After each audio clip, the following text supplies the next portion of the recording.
Hey, welcome to Newverse. I'm Cameron, and this video is for anyone who has recently signed up for an intro lesson with me, anyone who is considering signing up for an intro lesson with me, or anyone who isn't interested in taking lessons from me because they prefer in-person lessons, but they don't live in Portland, but who is interested in what kind of things they might want to look for in their search for a good local teacher. And just a caveat for that last group of folks, you of course are not going to find a teacher with my exact same approach because no two teachers are exactly the same, but you do want to look for somebody with a similar type of structure and plan for how they work with students. You don't want to end up with a kind of fly by the seat of their pants type of teacher with no plan who just asks you what you want to work on every time you show up for a lesson. So my focus, both as a musician and as a teacher, is something called practice technique. And practice technique basically just refers to how good you are at practicing. If you don't understand how to practice effectively, you can spend hours and weeks and months and years practicing your instrument and never really get that much better. If you have good practice technique, you will ensure that every minute you spend practicing is productive and that you're actually getting better with every single practice session. You will be able to solve problems, you'll be able to avoid hitting plateaus, and you will improve more quickly and consistently. So everything I do with my students is kind of seen through that lens of practice technique. If I give you an exercise to work on, I'm not just going to give you an exercise and say, go home and do this exercise and then come back and I'll give you a different one. I'm going to talk to you about how you want to work through that exercise and really help you make sure that you're getting the most out of that exercise. If we're working on a song, let's say, same idea. I'm not just going to teach you how to play a bunch of songs just so you know how to play a bunch of songs. I look at working through a song kind of as playing through a very complicated series of exercises. So my job as a teacher is to help you find the unique challenges that that particular song presents and help you work through those challenges so that by the time you finish learning that song, you're actually a better guitar player or bass player. So that's kind of my overarching philosophy, but as far as what we actually work on from lesson to lesson, the way that I look at learning bass or guitar, you have these 4 general subjects, and if you have one thing at least from each one of those subjects on your to-do list at all times, you can be relatively sure you're getting a well-rounded education. So those 4 subjects are technique, so just physically holding and manipulating the instrument, and technique can be broken down into left-hand technique and right-hand technique. Then we have fretboard theory, so understanding music theory and how it applies to the fretboard. Then we have learning music, so songs and solos and riffs and that kind of stuff. And then finally, somewhat optional, is creativity, and that would be writing your own music or improvising or writing your own parts to other people's songs.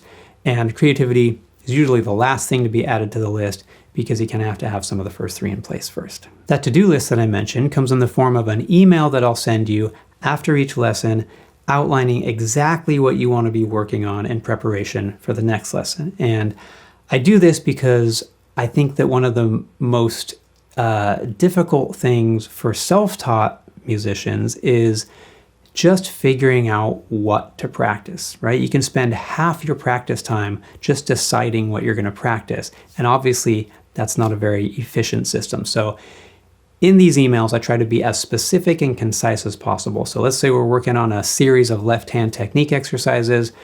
It'll say, this series of left-hand technique exercises, do numbers 8 and 9. Or let's say we're working on a song. It'll say, this song, work on the left-hand fingering in the chorus. So every time you go to practice, all you have to do is look at your to-do list for that week or that lesson and go down the list, and you can be relatively sure you're headed in the right direction. Then next time we see each other, we can go through that to-do list together. You can ask any questions that may have come up as you've worked through stuff.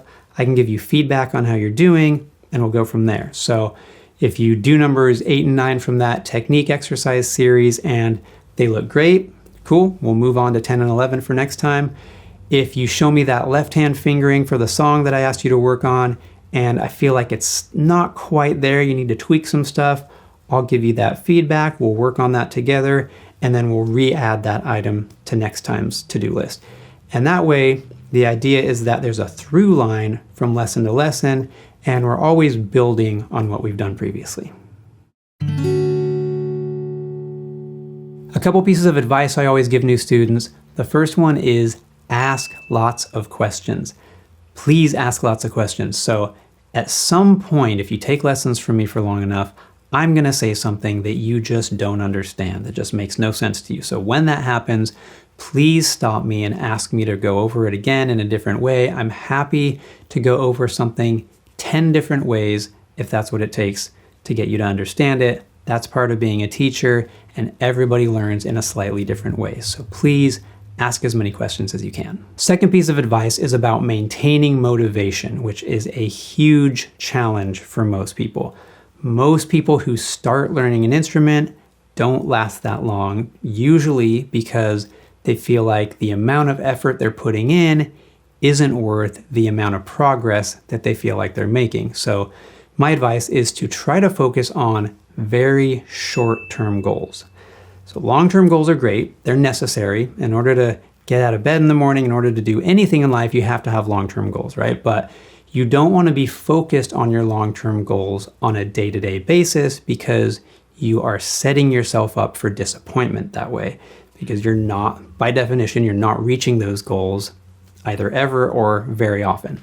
Instead, you want to focus on really short-term goals, the kind of goals that you can actually reach within one practice session. So when you sit down to practice, instead of thinking, I want to get really good at bass, or I want to learn how to play this song, or I want to learn how to play these chords on guitar, focus on something more like, I want to get a little bit more comfortable with this one motion from this chord to this chord in this song, or I want to get a little bit more comfortable with this right hand fingering that I'm working on in this one exercise.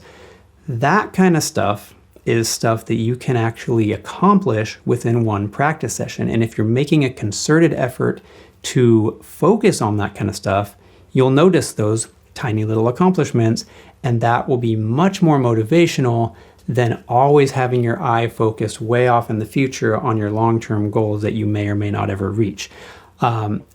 Add those tiny little goals up over time, and of course, they add up to big gains. So focus on short-term goals. During our intro lesson, we're going to do a few things. One of those things is I'm going to walk you through the intro packet that I give to all my new students. I have a guitar version and a bass version, and there's a lot of stuff in there, a lot of stuff we probably won't get to for quite a while, but it's all good stuff to have as somebody who's starting to take guitar or bass lessons. And I will attach that packet in PDF form to the follow-up email that I send after the lesson. The other two things require a little bit of prep from you, so I have a couple requests. The first thing I want to ask you to do is think about whether you have any questions for me. They can be questions about anything I've talked about in this video, questions about me, about my background or experience, or just general music questions or questions about your instrument. And then we have to think about, where are we going to start? What's the first thing we're going to add to your to-do list? So for that, I want you to think back to those first three subjects that I mentioned earlier: technique, fretboard theory, or music. And it doesn't really matter which one we start with, because we're going to eventually get to all of them. So think about whether there's one of those subjects that you either feel like you need the most help with, or that you would be the most excited to get started with. And once you put some thought into those two things, you are ready for your intro lesson. So if you are going to take an intro lesson from me, I look forward to working with you. If you're not, I hope you at least got something out of this video, and that you feel maybe a little bit more knowledgeable going forward about what you might want to look for in a teacher.